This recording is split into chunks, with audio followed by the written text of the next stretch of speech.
Dominica has the most rivers in the entire Caribbean region, and so we can make this claim of having 365 rivers. And within the Kalinago Territory, we host 6 of these rivers. So come with me as we explore those together. We start from the north side with the Concord River. So Concord is split in two. There is the Kalinago side of Concord, and then there is the Mahaut side of Concord. The river is what separates the two, or the river is what serves as the boundary. So technically it's not solely ours as we share it. It is accessible through the Horseback Ridge Road that connects the rest of the Kalinago Territory to Concord, or from Atkinson and Chisel, or from the Marigot to Pocasset route, or Pocasset to Marigot, whichever direction you're coming from. So the first point I'm going to take you to is one of the most popular sites of the Concord River, which is at Basse Majo, or Majo's Pool. It is just a few steps from the roadside to the river. One of the main factors that influenced our ancestors' decision in settling on the East Coast, which is now our reservation called the Kalinago Territory, is because of the water supply provided by these rivers. The beauty of Basse Majo speaks for itself.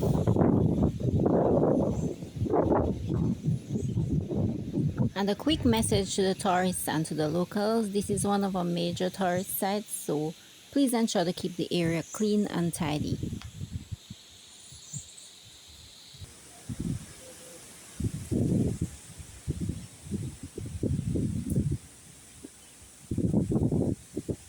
Look at all these millets, y'all! Oh my gosh, I am fascinated. There's a fish! I see a fish! This huge rock right here is a favorite jumping spot. The pool is much deeper than it looks from the camera's point of view. This is the same river that goes all the way down to Pegua Bay.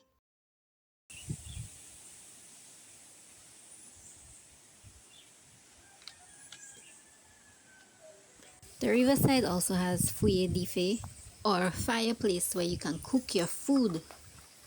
That is what some people do when they come to the riverside. There are different spots, various different spots, so if one is taken, you can always use the other. There's another swimming pool along the route. It's just a little higher up from Basse Majo.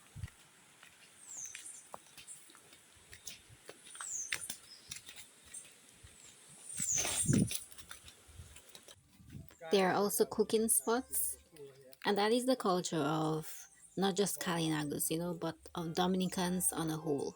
You come to the riverside and you cook a food with your friends and your family and just have a good time.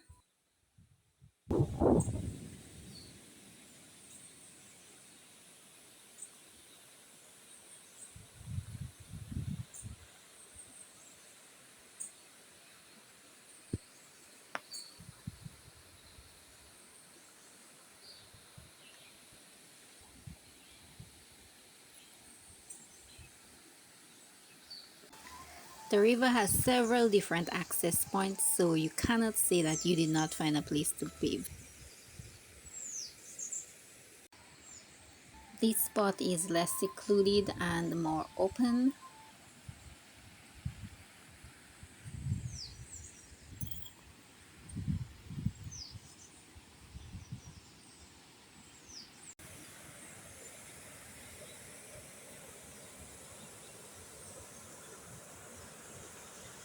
The river flows over the bridge that connects to the Concord housing scheme and to the Horseback Ridge Road. The Concord River is known for its veo. It's like a river snail, or is a river snail, and people use it for cooking.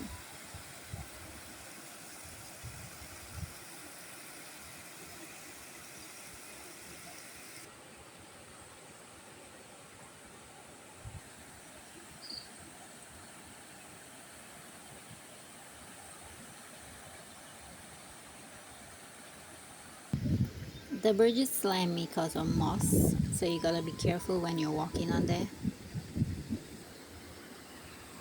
So So the Concord River is the largest of the territory and it's one of the largest in Dominica. Therefore, it's our duty to keep it clean and protected and avoid throwing litter where litter is not to be thrown. To enjoy! The village of Crayfish River is named after its river, and the river separates the hamlets of Salibia and Crayfish River. From the north side, you locate this sign that says, "You are now leaving Crayfish River. Thank you for visiting." The other side states Crayfish River. And on the opposite end of the road, you will find the river track. There is this concrete paving towards the beginning. Morning. There you'll find one of the last two or one of the last public standpipes in the territory. Most of the others were condemned during the road project and has not been replaced. I don't know why that is because as you could see, some folks still don't have private water connections, or in case of a disruption there is easy access by the roadside. But thank God for the rain and the rivers and the ravines that still exist, although for some of us, in order to get to there we have to go through hills and valleys.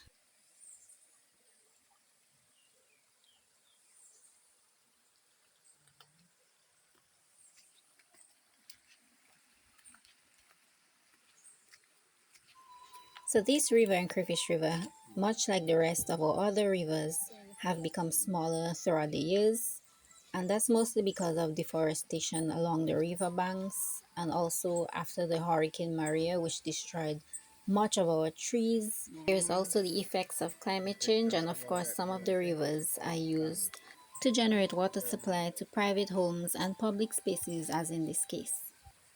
I love the way the water flows over the rock above. This is my first time seeing this river, and so my curiosity is satisfied. This is also the same river that flows down all the way through to the Kalinago Barana Ote.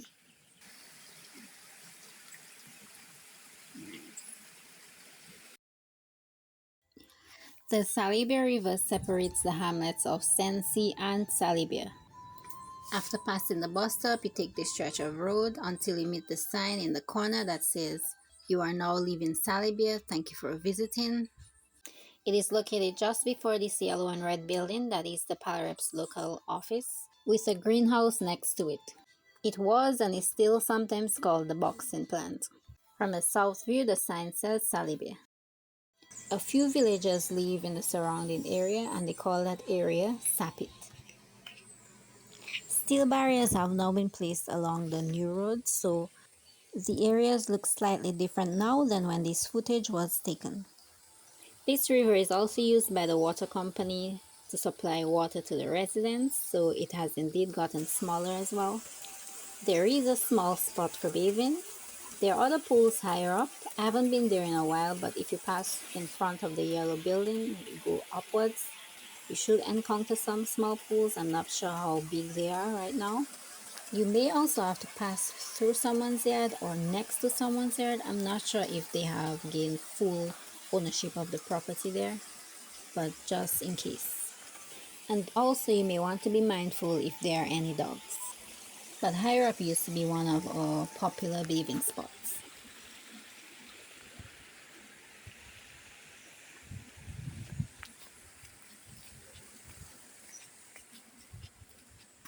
On the other side of the road there used to be this small pool below. It no longer is because of this new culvert that was installed. And this is the same river that flows all the way down to the Salibia Bay, which can be accessed through the Church Road or through the Waitikubuli Trail in Sensi. The river of Gaulette River separates the hamlets of Sensi and Gaulette River. And as you can tell by now based on the pattern, it is indeed the rivers that separates the hamlets into the villages that they are. So I'm taking this open path downwards, and this green, orange, and white abandoned house serves as a landmark.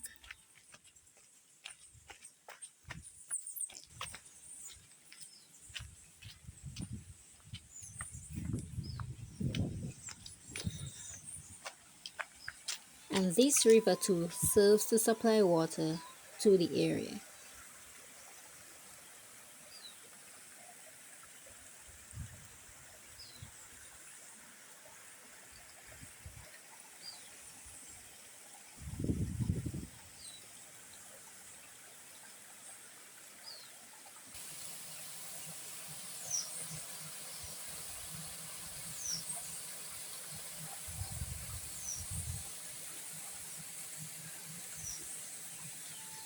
And higher up past this collection of stones, there are other pools that you can access by following the track.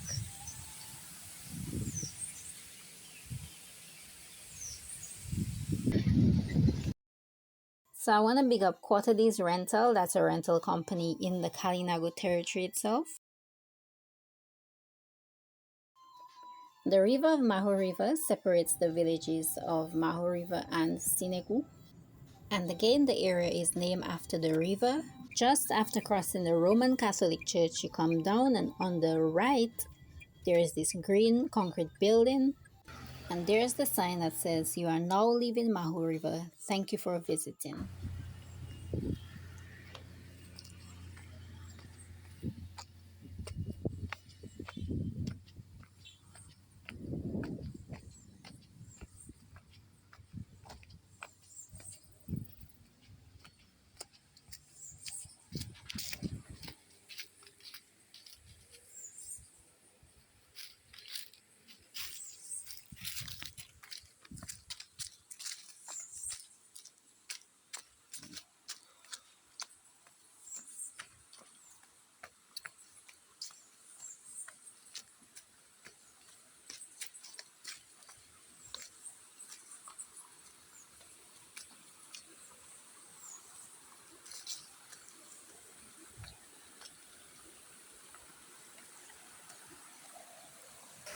And if you are enjoying the content thus far, remember to like, subscribe, and also leave a comment to help boost this channel.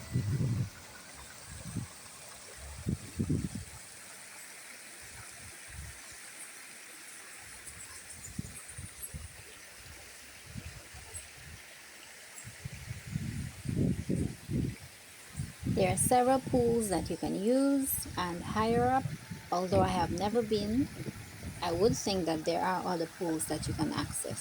If you are any person from Mahaut River seeing this, do comment below if there are any pools above.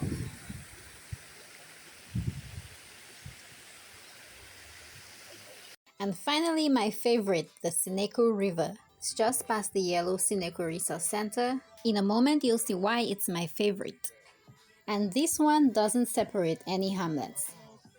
So in this open space, you will see this feeder road on the side with an orange house just above. So this river doesn't separate any hamlet because Sineku is actually the first hamlet if you're coming from Castleber's side, and it's the last hamlet if you're coming from the north side. The river is situated somewhere in the middle of the village, and what separates the village from Castlebruce is a ravine. A small vehicle can easily access the river because it's paved all the way through on this end.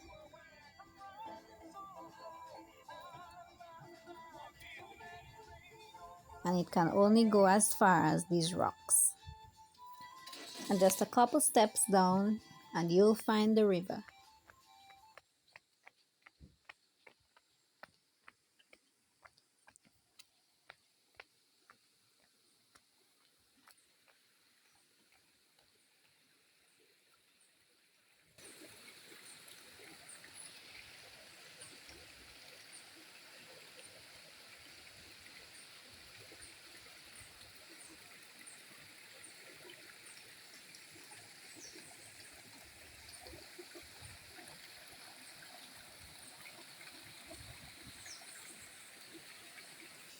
And the whiteness on the stones is because of washing.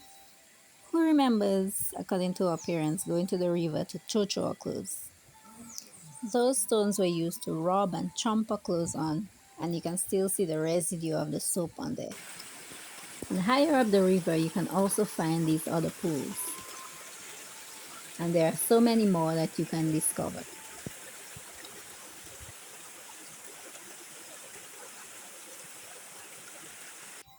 And here I'm gonna show you the other side of the river where the road splits. This side is just a beautiful grassy walk.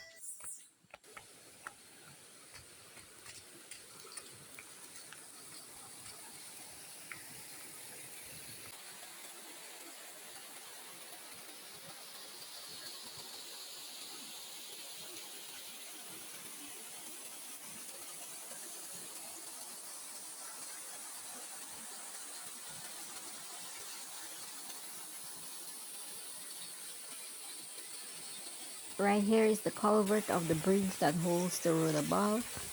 And beyond that is an interesting spot, which I will show you in a bit.